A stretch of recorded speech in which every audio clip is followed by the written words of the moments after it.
I got a few there. All yours, Madam Superintendent.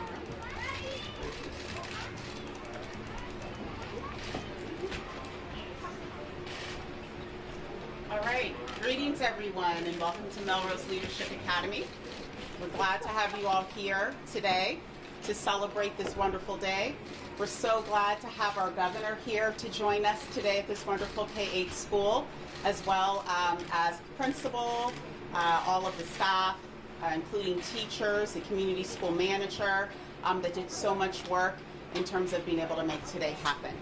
We're here to just say how grateful we are to be able to have our schools fully opened.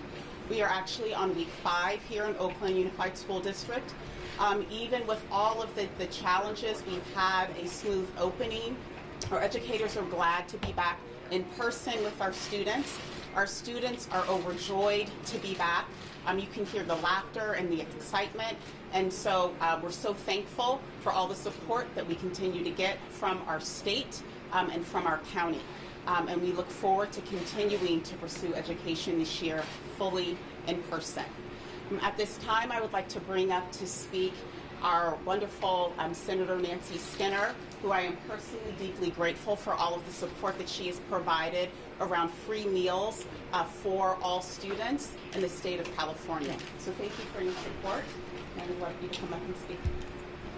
Thank you, Superintendent Trammell. She's an incredible superintendent here in Oakland, OUSD. And as you saw today, here, our children are back in school and they are safe. California schools are open and safe. And why? Because of Governor Newsom's leadership. We have 10,000 schools in California. Less than 10 have had to be temporarily closed, their in-person instruction due to the COVID outbreak. Less than 10. That is remarkable. And why did we achieve it? Because of the safety protocols that this governor insisted upon. He ensured that this year's state budget provided funds to support school testing and other safety measures to ensure that we could get our classrooms back open and in-person instruction safely. Masking and educator testing and vaccines work. They work. It's why our students are back in school all over California, across the state. We're the only state right now that has exited the Centers for Disease Control's high COVID transmission category. We're the only state. We have the lowest COVID rate in the nation. And that is what partly contributes, not partly, but majorly, in addition to all the safety measures that we put into place, allows our school kids to be here and back in school. Benefiting from that in-person learning, we know how hard it has been on our children for the last 18 months. And now, look at the joy in their faces as we walked around this school. Our California voters clearly reinforced yesterday, we trust Governor Newsom. He's doing his job, and he's doing it well. His job is to keep California, its students, its residents, its businesses safe as we continue with this pandemic. And believe me, the pandemic is not over. We may be the only state in the nation that exited from the CDC's high transmission list, but the pandemic is still here. And it's Governor Newsom's leadership that has continued to have California be at the lead, and we are at the lead. So it's not always popular to make hard decisions, but good leaders make hard decisions, and that's what Governor Newsom did. And this Republican recall, that $276 million of wasted public money, $276 million wasted public dollars.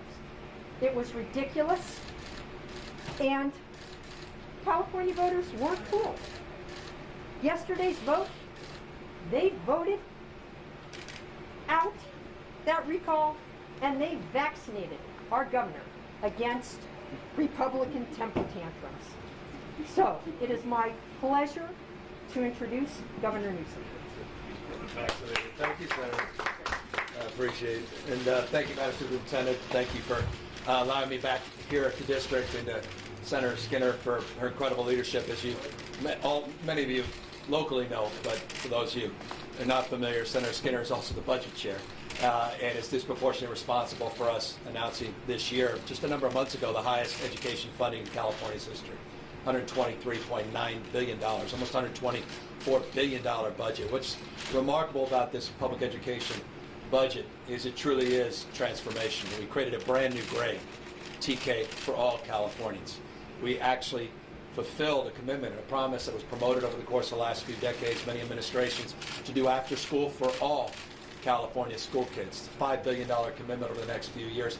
Not only after school for all, but transforming the school year. We're still on an agrarian calendar, which is absurd by any objective measure. And COVID has transformed our approach to public education in terms of a sense of urgency and understanding, and a willingness to look differently in terms of the challenges that we face. And that includes extending the school years through the summer and providing flexibility in districts all across this state. We also, as was noted by the superintendent, and this is really important and rather tragic, that the needs are so great, the desire so acute, that we were able to fulfill something that we've been talking about for decades in this state, and I don't know if there's another state in America that's providing universal free meals, minimum 2 every single day. It's a $650 million commitment this year. It goes over $1 billion over the next few years. That commitment to make sure our kids are healthy and to make sure that they have the nutrition they need so they can focus and attend to their schoolwork. We're really proud of this budget, and perhaps no more than this. I've been promoting this since I was a county supervisor in San Francisco. This notion that we have to begin at the beginning by creating a college-going mindset. California is now the first state in the U.S. to provide a child savings account to every entering kindergarten. 3.5 million kids are going to get their own savings account. Over half their parents don't even have access to savings and checking. Those children are going to have the dignity of their own account. Close to $2 billion investment. Our kids, foster kids, and homeless kids will get upwards of $1,500 in a starter account. And that's not only going to create a college-going mindset at an early age, but also create the opportunity to develop some financial literacy, which is something we need to talk more about in this country, in this state as well. So we're here in that spirit, spirit of responsibility and accountability to do more for our public kids, but more important than anything else, foundationally, is keeping them healthy and keeping them safely back into school in a sustainable way. And the senator is absolutely right. California today has the lowest case rate of any state in America. California has among the lowest positivity rates, 3.5% in America. We have among the highest vaccination rates in America. Over now, 82% of all eligible adults have received at least one dose of the vaccine. Those things go hand in hand. But this state also has led, not just in terms of those statistics, but we led with mask wearing. The first school system in the United States, a state level, to require masking to get our kids safely back into school.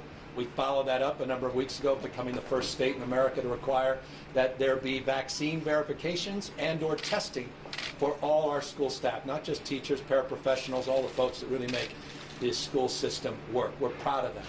We did those things before they were recommended by the CDC. We did those things before the Academy of Pediatrics even recommended those things. And as a consequence, and you heard it from the senator, as a consequence, only 9 schools have had to shut down since the beginning of the school year. This marks the 5th week here. We started earlier than most major school districts. Just consider New York just opened a few days ago. We've been open 5 weeks here. 2,000 schools in this country that have shut down. An infinitesimal number here in the state of California, because we've been led by science and we're focusing on keeping our kids safe. Those 2 things, I love all these folks spewing on about how important it is to get our kids back in-person instruction, and yet they are denying local districts the ability to keep them safe so they can get quality in-person instruction without shutting down by limiting those masking opportunities and requirements. We're doing exactly the opposite, and we're proving that we can sustainably keep these systems open. I'm not naive. It's one thing you learn this pandemic is you know what you know. You don't know what you don't know. So we've got to maintain our vigilance. We've got to stay on top of this. Good enough never is. But we want to keep our kids safely back in person instruction. it's critical to get more people vaccinated, and it's critical that we have face coverings and masks to keep our kids safe and healthy and keep the professionals that are taking care of our kids safe and healthy. So we're here in that light, in that spirit, and grateful to the school districts all across the state of California that overwhelmingly they've embraced not just the mandate, but the spirit of the mandate as it relates to trying to do more and do better to keep our kids safe. By the way, I'll extend this to the economy as well. You want to get our economy humming again in this country, in this state, you want to keep it sustainably operating at full capacity in every way, shape, or form, we've got to get more people vaccinated. While 82% is impressive in some respects, it's not good enough in others. And so we have more work to do to remind people the imperatives, power, importance of getting these life-saving vaccines. And so we have more work to do in that space. And we're working with the Senate, working with the Senator and others to continue to develop partnerships. We have 480 partnerships with community-based organizations, trying to meet people where they are in language, doing everything in our power to convince people that are still on the cusp of making a decision. And then, of course, going after and calling out the disinformation. Not just the misinformation, but the intentional disinformation that's all across media, all across the spectrum. And we actually have teams of people working for us now, combating that day in and day out, in real time, pushing back against that disinformation and that misinformation. So more vaccines, more stringent strategies to encourage and or require that we maintain our vigilance around face coverings and masking to keep our kids in person and continue the progress in this state. With that said, I'm not naive about the challenges the state faces, as we face those challenges in many respects all across this country. And while California's economy has come roaring back, 671,000 jobs just in the last 6 months, unprecedented in our state's history, really the tentpole of the American job recovery in terms of job creation, $80+ billion operating surplus, and I say plus because we'll be putting out new numbers soon. That budget surplus is now well north of $80 billion, unprecedented as well in U.S. history. It allows us to do that $12 billion tax rebate, dollars that are going out. But we're mindful. We have a lot more work to do. The unemployment rate is still stubbornly high. A lot of small businesses are still struggling, and we want to meet them where they are and provide those grants and get those dollars out in the streets. Final thing.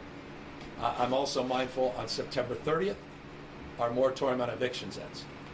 But I also want to raise awareness that what we did with Senator Skinner and with the legislature extends beyond September 30th. There are pre-diversion opportunities, I don't want to get technical here, that extend through March 31st of 2022. All you have to do is get your application in, and we have protections that were part of the agreement that we struck with the legislature. We're going to be talking more about that, but I want to highlight that because I know there's deep anxiety with that looming deadline in a matter of weeks. We are making progress on getting dollars out and obligating additional dollars on the rent relief, 100% of that rent back paid, and utilities as well, $7.2 billion total in that package. But I'm also very mindful of the responsibility to continue that work over the course of the next few weeks. So I wanted to highlight the progress here in schools, and I'll just close on this. I got 4 kids. I may want a 5th after spending time with all these kids. This is what lights me up. I see Phil Mateer there. He remembers every Friday when I was mayor. I used to joke with the school board in San Francisco. I've been to more schools than the school board members because every Friday I tried to take the time to visit a school, and I did that selfishly just for renewal and energy. And we haven't been able to do that in the last year and a half. And so this is, honestly, it's like enlivening. It's a treat. That quality of imagination these kids have, and also their insights. I asked them, what are the top 3 issues in the state of California? I'm not making this up. They said climate change, homelessness, and education funding. And then they added in, to their credit, sexism, racism, and healthcare. You don't need focus groups. You don't need public opinion polls to tell you what you need to focus on. And I want folks to know that's exactly what we're focused on in this state. And I was really, it was just a wonderful experience to have these kids tell me what I heard throughout this campaign as we defended ourselves against this recall. And we wake up the next day committed, not interested, in addressing all of these pre-existing conditions and challenges that this state faces, and doing so head on with the kind of intensity that's required to meet their expectations. And I'll end by saying this, because I said it last night. If there's anything that I've learned in the last 6 to 9 months being out the campaign trail, is we gotta disabuse ourselves, I said it last night, of all this false separateness. I mean, we've had politicians that have weaponized differences. We had an administration the last 4 years that made it okay to shove again, literally and figuratively. And we've got to put those arms down for no other reason. And every one of these children deserve better from each and every one of us. None of them are partisan in their mindset. None of them are born racist. None of them are born xenophobes or nativists. In fact, one of the kids, when he was talking about leadership, I said, what's the most important component of leadership? They said kindness. And I said, what do you not like about politicians? And everyone agreed, meanness. I don't know if it gets more complicated than that.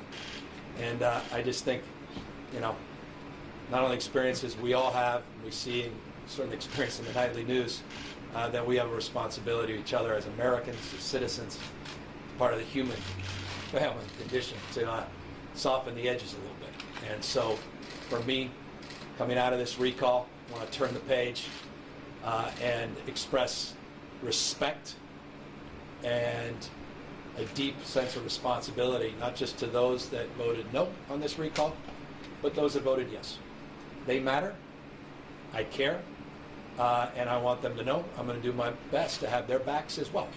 And this state's a special state when it can come together across its differences. There's no limits to California, and that's why, final words, there's only one state in America that attaches itself to a dream, and that's California. And that California dream is still alive and well. And I'm very, very grateful to the people of California for speaking up last night and rejecting this recall. That, happy to answer your question. Governor, on COVID, the recall's over. What changes would you like to see in the recall process?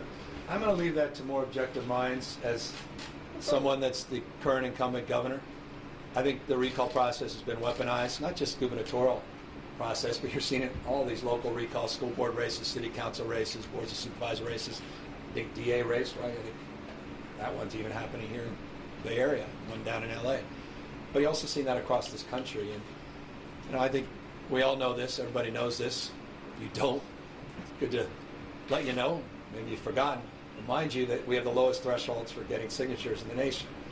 And I know there's a lot of pundits out there and all political stripes that have come up with recommendations, and I'll leave that to the legislature and others to process. And again, I just think it's a strange place to be as someone that might be on the receiving end yet again.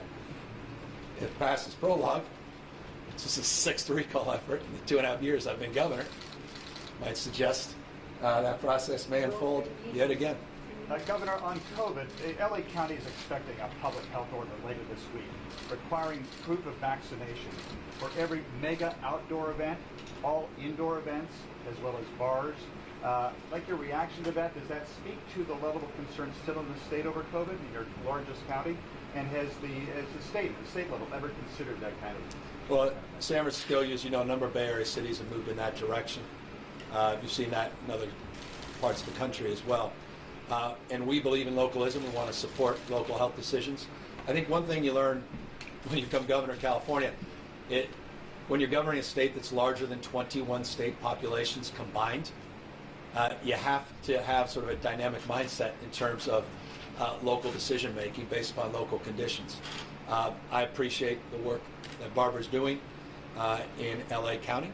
I appreciate her leadership, and I also appreciate her concern. It goes to your question. We have got to, and I think these were her words, break this COVID cycle, these surges that we're experiencing. While California has seen a hospitalization decline about 11.4% this last week, and we've seen a stabilization of this disease, I am mindful that it was around this time last year we started to see that stabilization and decline as well, yet to experience that winter surge. And so we need to prepare for that winter surge. We need to be vigilant. And of course, the best way to mitigate that and cap it is to continue our vaccine efforts. And if this encourages more people to get vaccinated, then I believe it's the right thing to do, and I continue to encourage others to follow that path. Now, the question of the state doing it, it's always been, look, we've said this from day one. I've said it ad nauseum. Got to be open to argument.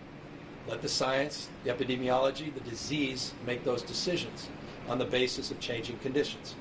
Right now, we're at a place where we're satisfied with where the state is today, but you know this from the state of how we've approached this pandemic. We are not timid in terms of leaning in and anticipating the changing dynamics. And so we'll continue to monitor and maintain an openness.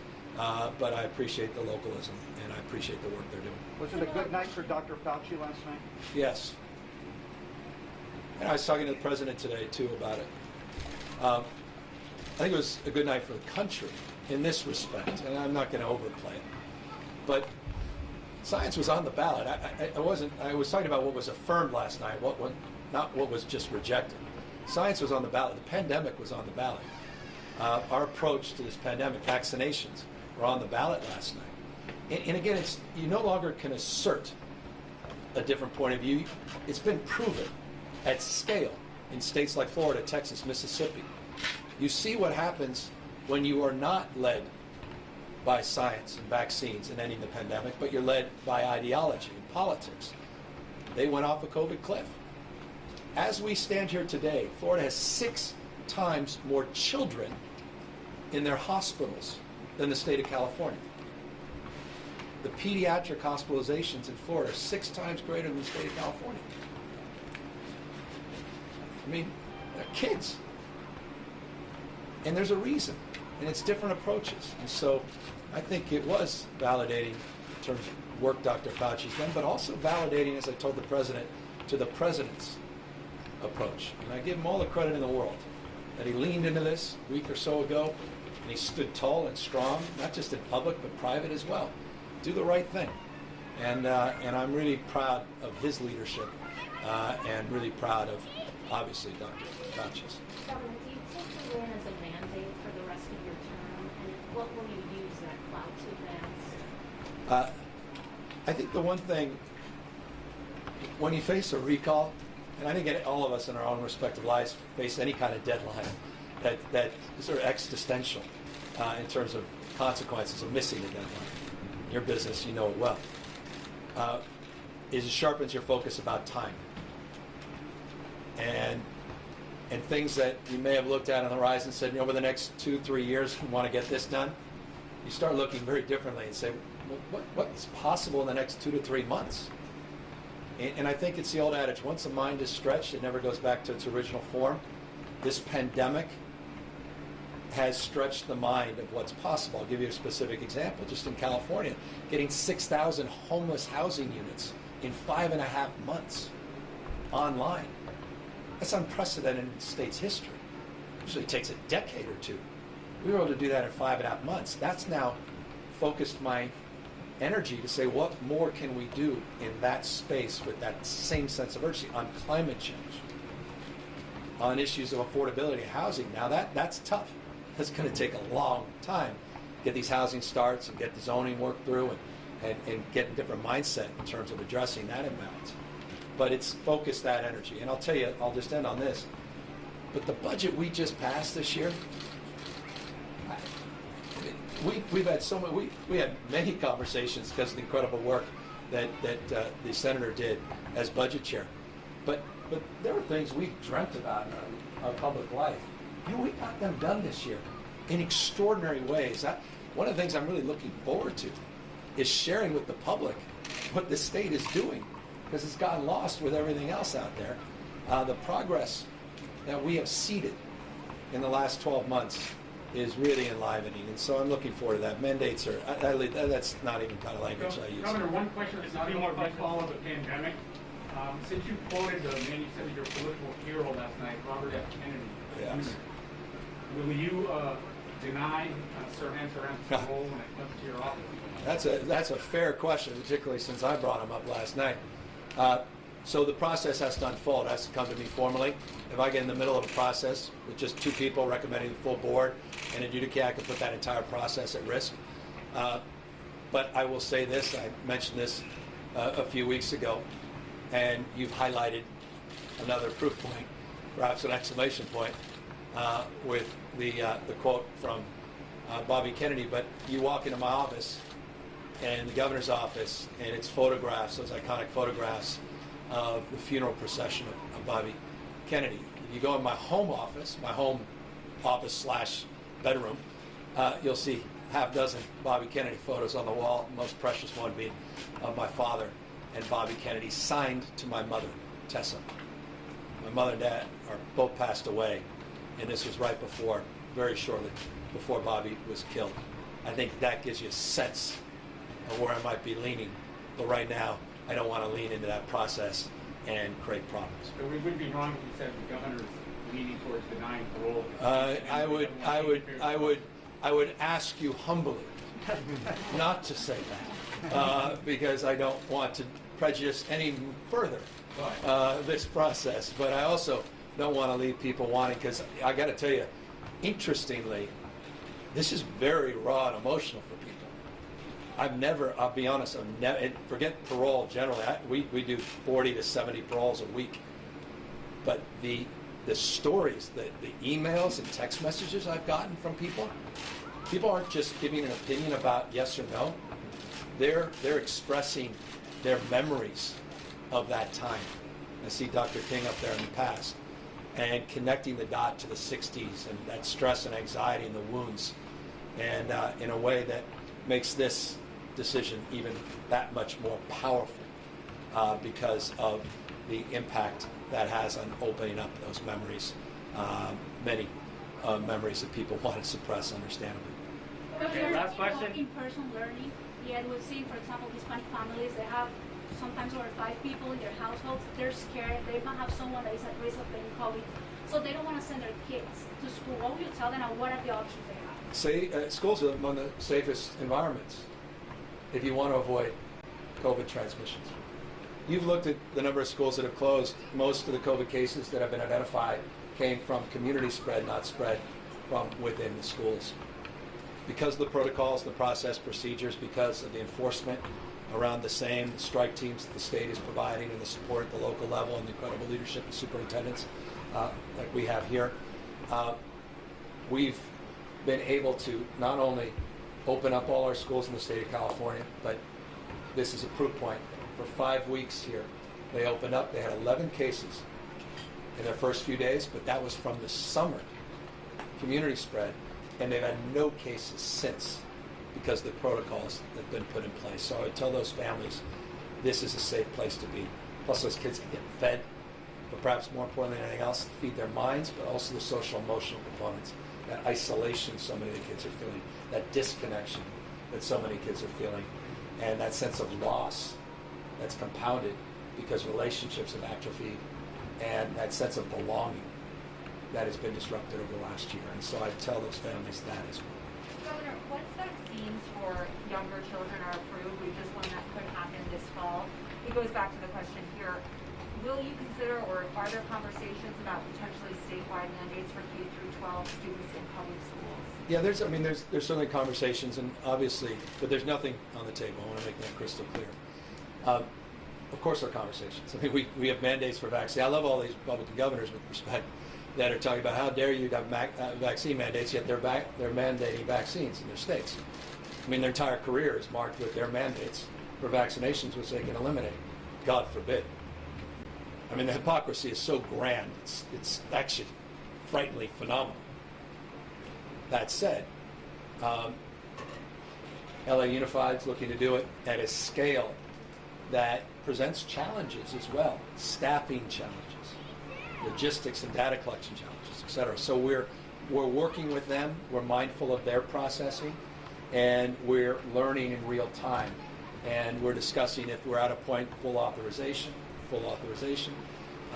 that we can put ourselves in a position to express the lessons learned and scale those lessons if other districts choose to move in that path and or the experts suggest at the state level we should move in that path. But right now, that is not something that has been presented in any detailed form, but it's certainly something as we scale our thinking to the winter and fall, we scale our thinking as it relates to prospect of new variants and mutations, as we scale our thinking to the third dose of the vaccines, and we scale our thinking once it comes more clear focus when the CDC and our own state advisory group look at the science and data and make recommendations. Okay, last question right here. Dealt with Last question. a bankrupt utility. You had wildfires. Yes. You had COVID-19. I'll just make that easy on you, Phil. Sorry. I'm saying you came in, you dealt with a bankrupt utility. You had wildfires. You had COVID-19 and a recall. In this moment, do you feel vindicated for your approach as governor? No, I thank you for reminding me. One of those I'd forgot about. I don't know why I would forget about it. Bankrupt utility, just weeks after I got sworn in office. Look,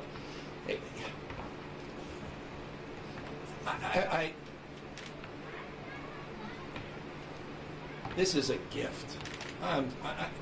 To represent the fifth largest economy in the world, most diverse state in the world's most diverse democracy, to have the privilege of trying to do my best every single day, learn, I'm iterative. We're trying things work, things don't. You deal with a recall, it's humbling in every way, right? I mean, and yet it, to get through that, as California's gotten through this pandemic at this stage, the resiliency that I see every single day in people, those families that are getting their kids back to school as they're trying to get another job or get back to work themselves, this is a gift. It's precious. And so I don't feel any of those things. I feel enlivened, I feel more energized, and I feel a deep sense of responsibility because people are counting on us and they need us. They need government, effective government, and they need us to have their backs and they need us to keep them safe and healthy. And so that's the mindset that I have going in. And I'm also mindful of this. Challenges are in abundance in these positions, and we'll look forward to tomorrow and the weeks and months to come. Take care, everybody. Thank you, for Governor. everything. I appreciate it.